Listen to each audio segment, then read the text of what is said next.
আসসালামু আলাইকুম। আজকে আমার মুরগিগুলোকে কৃমিনাশক করব। তাই আমি প্যারাপেটটা নিয়েছি। বাজারে আরও অনেক ধরনের কৃমিনাশক পাওয়া যায়। আপনাদের পছন্দ মতো একটি কৃমিনাশক নিয়ে নেবেন। মুরগিকে কৃমিনাশকের জন্য সকালবেলায় দিতে হয়। তাই এই জন্য আমি 1 লিটার পানিতে দেব না, কারণ আমার মুরগিগুলো এত বেশি পানি খায় না। তাই আমি 1 লিটার বদলে আমি 1/2 লিটার পানি নিয়েছি।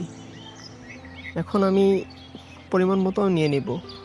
এই প্যাকেটে দেওয়া আছে যে প্রতি লিটারে 1 গ্রাম করে, তাই আমি ওই অনুসারে 1 গ্রাম দিয়ে দিব।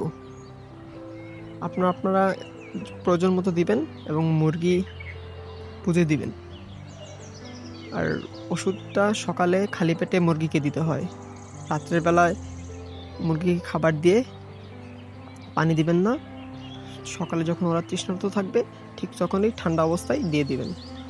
এই যে আমি 1 গ্রামের মতো আমি দিয়ে দিচ্ছি, কারণ দেশি মুরগি এমনিও পানি কম খায়, তাই আমি কম করেই পানি দিয়ে দিতেছি।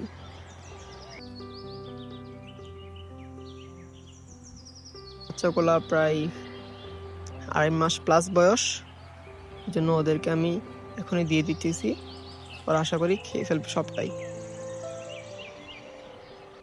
আমি ওদেরকে পানি দিয়ে দিয়েছি। এখন ওদের কালকে থেকে যখন আমি পানি অফ করে দিয়েছি, অবশ্যই ওরা তৃষ্ণার্ত থাকবে এবং পানিটা সবটাই শেষ করবে।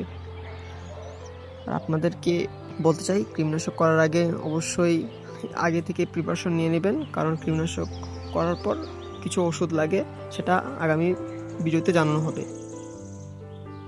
আপনাদের যদি কোনো প্রশ্ন থাকে তাহলে কমেন্টে জানাবেন।